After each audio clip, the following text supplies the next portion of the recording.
राजेंद्र नगर से independent contest कर रहे हैं एमएलए सीट के लिए।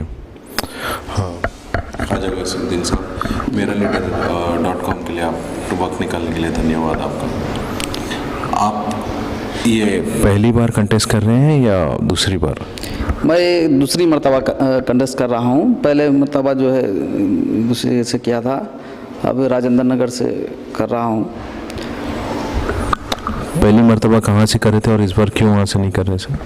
मैं पहली मर्तबा जो है कॉर्पोरेट शाली बंडे से किया था, लेकिन अब मैं जो है चाहता हूँ कि राजेंद्र नगर के मसाइल बहुत ज़्यादा है पब्लिक के, इसीलिए मैं जो है यहाँ के मसाइल वगैरह के मैं यहाँ से इलेक्शन लड़ना चाह रहा हूँ। जी, यहाँ के क्या क्या है प्रॉब्लम सर? यहाँ के सबसे बड़ा प्रॉब्लम यहाँ पर जो है वाटर का है और पावर है और रोड ड्रेन लाइन का है।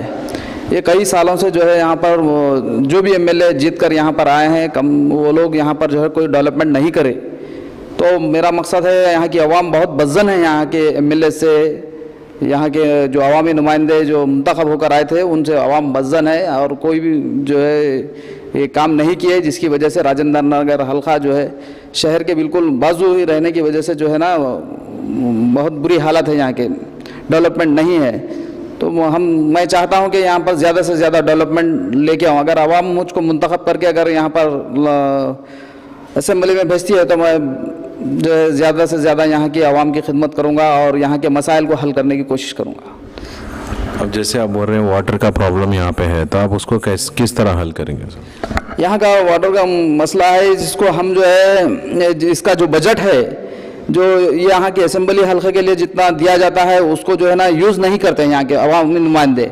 तो हम उसको जो है ज़्यादा से ज़्यादा बजट को यहाँ पर लेके आएंगे हुकूमत से मुतालबा करके और यहाँ के आवाम के लिए पीने का पानी, रोड एंड पावर्स के लिए काम करेंगे।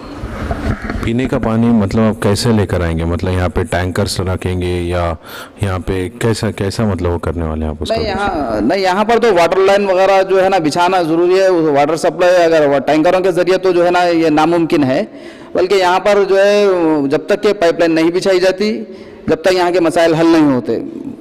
तो आप ये कहना चाह रहे हैं कि यहाँ पे पाइपलाइन नहीं है? नहीं है, यहाँ पर कई ऐसे एरिया है जहाँ पर वाटर सप्लाई के लिए जो है ना पाइपलाइन नहीं है। लोग जो है दूर दराज मुकामात पे जाके जो है ऑटो रिक्शा में साइकिलों पे जो है पानी जो है लेकर आते हैं।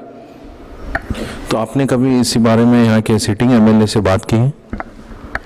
हाँ, हमने जो है इससे पहले भी कई मरतबा अवामी नुमाइंदगियाँ भेजी थी उनके पास, लेकिन वो जो है इसमें दिलचस्पी नहीं लेते। वो यहाँ के एमएलए साहब सिवाय जो है ज़मीनों के कारोबार में और जो है उनके अपना अलग बिजनेस में मसरूफ़ रहते, जिसकी वजह से यहाँ का मसाइल जूं के त्यों है।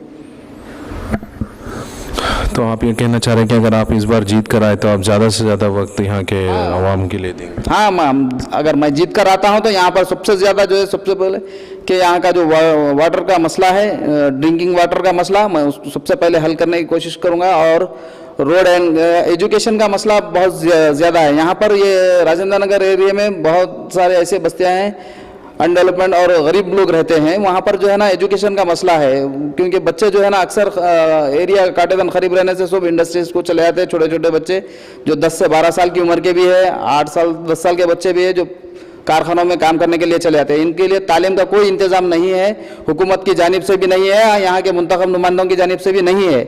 तो मैं जो है ना वो उसके लिए जो है कोशिश करके केजी तक प्राइमरी, केजी तक आपके जो है पीजी तक कोशिश कर रहा हूँ एजुकेशन के लिए यहाँ पर। आप जो बोल रहे हैं कि 10 साल के बच्चे 12 साल के बच्चे जो है कारखानों में काम कर रहे हैं, तो आपने कभी इस बारे में चाइल्ड लेबर एक्ट के बारे में बात की है या कभी पुलिस को इन्फॉर्म करने की कोशिश की है?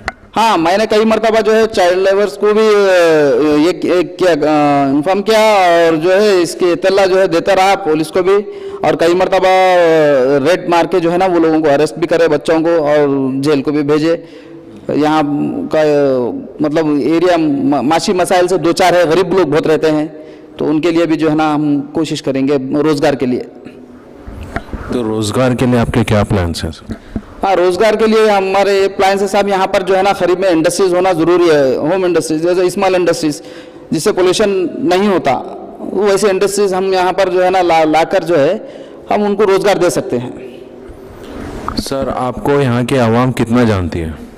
हाँ, मुझको तो यहाँ की आवाम काफ़ी जानती है, क्योंकि मैं यहाँ के कई एक मसाइल हल करा हूँ जो जिसकी वजह से मुझे लोग काफ़ी पहचानते हैं यहाँ पर।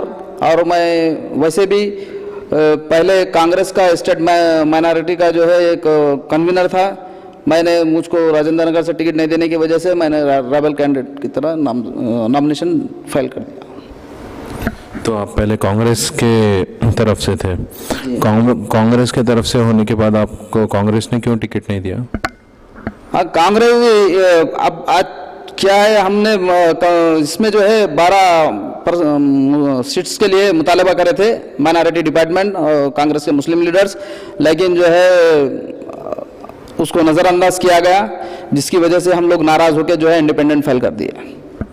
आप जैसे कितने लोग हैं जिन्होंने इंडिपेंडेंट फाइल किया? हम करीब कोई AP तेलंगाना में जो है 30 आदमी इंडिपेंडेंट फाइल किए थे, लेकिन जो है वो लास्ट डे जो है फिर जयराम रमेश साहब जो है ना हमसे, हमारे चेयरमैन मोहम्मद सिराजुद्दीन साहब से जो है ना बुला के बात करके वो लोगों को जो है 25-30 आदमी को विड्रा करा लिए, लेकिन उसके लिए हमारे से जो है ना कोई वादा नहीं करे जयराम रमेश साहब कि फिर जो है ना इलेक्शन के बाद हमको कितने सीट क्या मुतालबात है हमारे, वो मुतालबात करेंगे या नहीं करेंगे। उन्होंने जो है ना खाली बंद कमरे में एक बात कही थी कि हम मुसलमानों के लिए जो है ठीक है, हम आइंदा 2019 में जो इंतखाबात होंगे उसमें सीट्स देंगे और मुसलमानों को जो है बोर्ड्स कॉरपोरेशन में कुछ देंगे। ऐसा तो हमारे साथ कोई बात नहीं करे, इसीलिए हम जो है ना विड्रा नहीं हुआ। मैं तो सिर्फ आप विड्रॉ नहीं हुए या कोई भी विड्रॉ नहीं, वो उसमें 30 कैंडिडेट थे, जिसमें से जो है 28 कैंडिडेट विड्रा हो गए और 2 कैंडिडेट विड्रा नहीं हुए। तो आपको भरोसा नहीं है कि जो जयराम साहब बात कर रहे हैं वो उस पर खरे उतरेंगे? मैं जानता हूं कि कांग्रेस के अंदर इससे पहले भी गुलाम नबी आज़ाद साहब बोले कि 2004 में 2009 में कि मुसलमानों को ज़्यादा से ज़्यादा नुमाइंदे दी जाएंगी बोल के, लेकिन ये कभी भी मुमकिन नहीं हो सका उन लोगों से। हमेशा जब भी इंतखाबात आते तो मुसलमानों के लिए ये बात करते और इंतखाबात के टाइम जो है ना मुसलमानों को उस पर सीट्स वगैरह नहीं देते, उनको नज़रअंदाज करते और जमीयतुल उलमा वालों से बात करते हैं। जमीयतुल उलमा वाले जो है मुसलमानों के कोई नुमाइंदे नहीं है, गैर ज़रूरी उनसे बातचीत करके जो ये करते हैं, जबकि जमीयतुल उलमा खुद 2 हिस्सों में बढ़ चुकी है। कभी मदनी साहब जो है बीजेपी की तायद करते, कभी अडवाणी के बारे में कहते, तो ऐसे लोगों से कांग्रेस बात करती है और इससे कांग्रेस को भी नुकसान हो रहा है। मुसलमान काफ़ी मुसलमान अब इस वक्त नाराज़ है, क्योंकि मुसलमानों को जो है उम्मीद ये 2014 में असेंबली इंतखाबात के लिए जो है सीट्स नहीं देने की वजह से काफ़ी मुसलमान रियासत में नाराज़ है। तो आप ये कहना चाह रहे हैं कि बीजेपी और कांग्रेस में ज़्यादा फर्क नहीं है? नहीं, कांग्रेस और बीजेपी में फ़र्क है, ऐसा नहीं है। कांग्रेस और बीजेपी में फ़र्क है, लेकिन यहाँ हमारे स्टेट में तेलंगाना में जो है हमारे जो लीडर्स है, हाई लेवल लीडर्स, वो जो है थोड़ा नज़रअंदाज कर रहे हैं हमको। मैं कांग्रेस, सोनिया गांधी, राहुल गांधी, मैं उनके खिलाफ नहीं हूँ, लेकिन कांग्रेस के खिलाफ भी नहीं हूँ, लेकिन यहाँ पर जो हमारे लीडर्स है स्टेट के, जैसे पुन्ना लक्ष्मण साहब से भी बात करें तो हाँ ठीक है हम करेंगे बोल के बोले, लेकिन 4 दिए और उसमें से जो है ना 3 तो मैं समझता हूँ कि कम से कम उसमें 1 जीतेगा या 2 जीतेंगे, उससे ज़्यादा नहीं है। हारने वाले सीट्स देते मुसलमानों को, इसलिए हम ये इकदाम करें। तो अगर आप जीत गए तो आप फिर कांग्रेस में मर्ज हो जाएंगे? ये तो बाद में देखा जाएगा, क्योंकि हो सकता है कांग्रेस भी जो है कोई ये नहीं है, हम बाद में बात करेंगे इसके ताल्लुक से इलेक्शन के बाद। तो आपको कितना यकीन है सर कि आप जीतेंगे? मैं तो पूरा यकीन रखता हूँ कि यहाँ पर आवाम चाहती है, डेवलपमेंट के लिए चाह रही है। आजकल हर जगह ये चाह रहा है कि भाई पार्टी रहो या मतलब कई ऐसे लीडर्स हैं जो इंडिपेंडेंट जीत चुके हैं। शायद मैं भी उन लोगों में से एक हूँगा जो 2014 के इंतखाबात में मैं जीत जाऊँगा। आपको आवाम क्यों जीता है?